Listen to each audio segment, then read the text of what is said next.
Bonjour à tous, mesdames et messieurs. Bienvenue à Droit de réponse, votre magazine dominical qui analyse les faits d'actualité ayant marqué la semaine.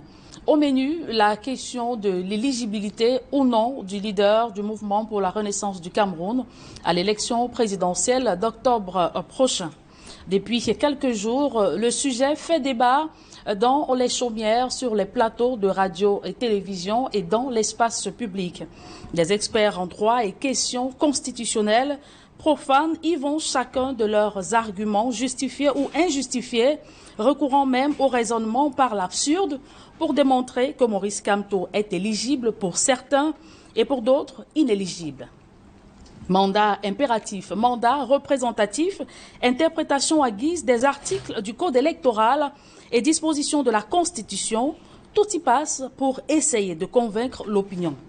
Un ministre de la République et un universitaire à visage découvert sont péremptoires. La candidature de Maurice Kamto ne passera pas.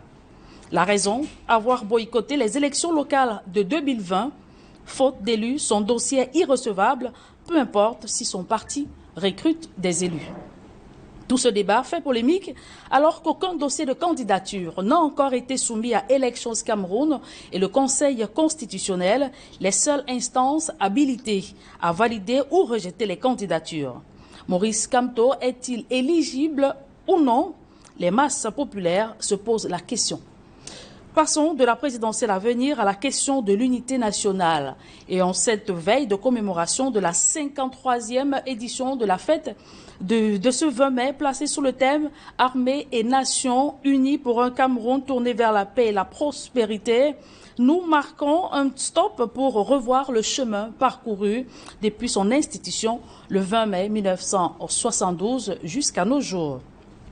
Plus en plus de faits démontrent que cette unité nationale est devenue au fil des années plus un slogan qu'une réalité. Les velléités séparatistes dans les régions du nord-ouest et du sud-ouest, les discours de haine, les actes répétés de tribalisme au quotidien sont autant de faits qui mettent de plus en plus à mal le vivre ensemble et la cohésion nationale au Cameroun, malgré la création de la Commission nationale pour la promotion du bilinguisme et du multiculturalisme. Et ce tribalisme s'exacerbe davantage en cette veille d'élection présidentielle où l'intérêt communautaire semble primer sur l'intérêt général. 53 ans